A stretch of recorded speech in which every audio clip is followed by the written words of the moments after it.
Hey y'all, and welcome back to my channel, Planning with Bree. I'm Brianna Kechelle, and I will be setting up my mom's prayer journal for 2023 in this video.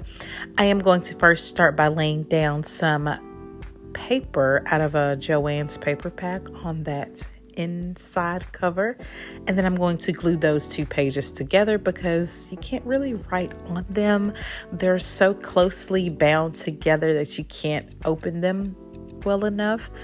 So I just glued those two pages together. Right now I am creating a quote page of one of my mom's favorite scriptures, which is Isaiah 40:31. And it says, "They that wait on the Lord shall renew their strength. They shall run up on wings like an eagle. They shall run and not grow weary, and they shall walk and not faint." I think I learned that this was her favorite scripture maybe 3 or 4 years ago. And it's really funny because my mom has been taking notes in church all my life. And one day she had taken notes on a passage that our pastor did on Matthew 28:19 and 20. And I thought that was her favorite scripture when I was younger. So I memorized it and I was like, oh, I memorized my mom's favorite scripture. And that wasn't even it.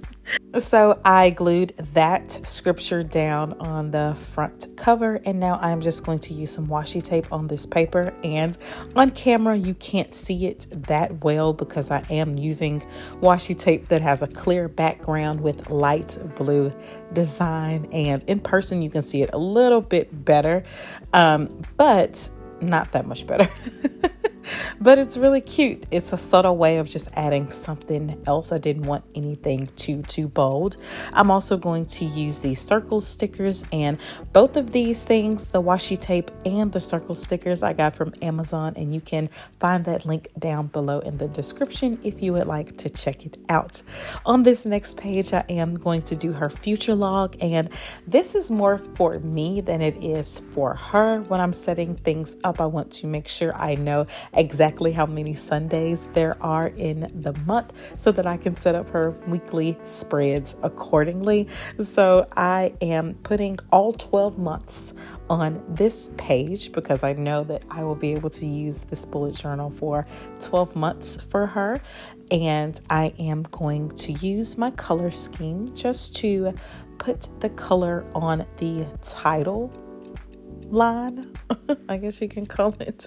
I decided to go with a light blue, a blue scheme with a little bit of purple because of the paper packs that I chose to use from Joann's.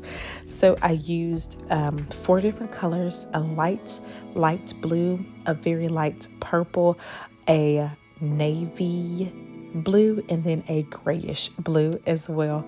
Most of my headings though are going to be written with this very light blue, and then I am going to write the last word in hand lettering, and then I'm going to write everything else on my title in regular font, smaller font right on top of it because I just love how that looks. Right next to the future log, I am putting a page that says my 2023 prayer journal is for ... And this is for her to lay out the reasons why she wants to use this journal and to state her intentions for this journal for the next year. I'm going to finish off using those circle stickers and a few strips of washi tape, and we are done with this page. On this next page, I am going to be doing her goals page for certain time lengths. As you guys can see, I did have those post-it notes there to help me remember what this page was for. And I do that with all of my journals. When it comes to the setup, that is the first thing I do is I lay out those sticky notes. I am going to write the word goals all the way across the top of this page in some very large hand lettering or some very large cursive using that very light blue. And then at the bottom, I'm going to write the words dreams and visions. So this is her page to write whatever she would like for the upcoming months to 1 year, 6 months to 1 year, one category, the upcoming 5 years and 10 years, so that she can write that down and that can be a part of her journal. as well. So like I just said, I am going to create 3 different categories or 3 different sections so that she can break down her dreams and her goals, and she can look back at this whenever she opens her journal. I think it's important to have these categories in all journals because it is very, very helpful to be able to see what you have written down, what you have dreamed of, what you have thought about in all of the journals that you have. So that is why I'm including this in her prayer journal.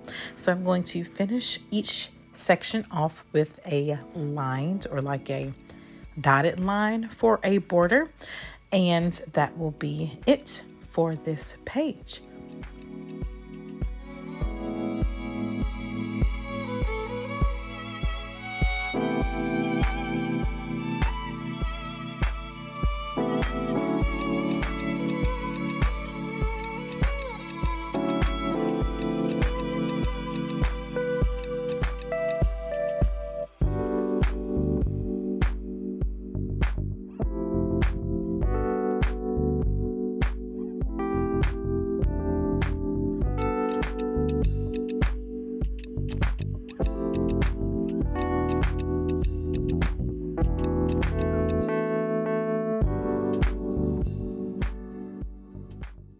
Moving on to the next page, these are going to be her pages for her prayers. So my mom does not write prayers down a lot, even though this is a prayer journal. She mainly uses it to write down scriptures, Bible study notes, sermon notes, things like that. But at the beginning of the year, sometimes, I do a fast at the beginning of the year. I'm not sure if she does. Last year they did it around March. I'm getting off track, but my point is this will be a place for her to put her prayers for the beginning of the year. I know that this is also when our church releases our word for the year and the word that we are going to focus on for the remainder of the year. So I wanted to give her room to express that at the beginning of the journal. This first page, for both of these pages, I am using some paper out of a Joann's paper pack. I did have to cut it down just a little bit, and then I used my corner rounder to round off the corners to make them fit a little more seamlessly on the page. And then on both of these pages, since they were a very light shade of blue, I used that very dark navy blue to write in the titles for each page, which is her prayers for 2023 and then prayer requests for 2023 of anybody that she may know that or love or both or however she wanted to use that page. I finished that page off with some circle stickers, and then we are moving on to the next page. So for this next page, I'm going to first start by cutting down a piece of 12 by 12 inch paper that I also got from Joann's. And once I have that cut into rectangles that are 5¼ inch by 7½ inches, I am going to round off the corners and glue them down. I did measure this page from the edge to edge as far as the dots are, from the first dot to the last dot for the width and the length, and that's how I know how long I needed to make these pages and not have them bubble over the sides of the journal. So this page says, "All praise be to the King of Kings," and this is for her to write down anything she wants. So that is the end of this journal setup. I hope you guys enjoyed it. This is the final flip through. Please make sure to like, share, and subscribe, and I'll see you guys later. Bye.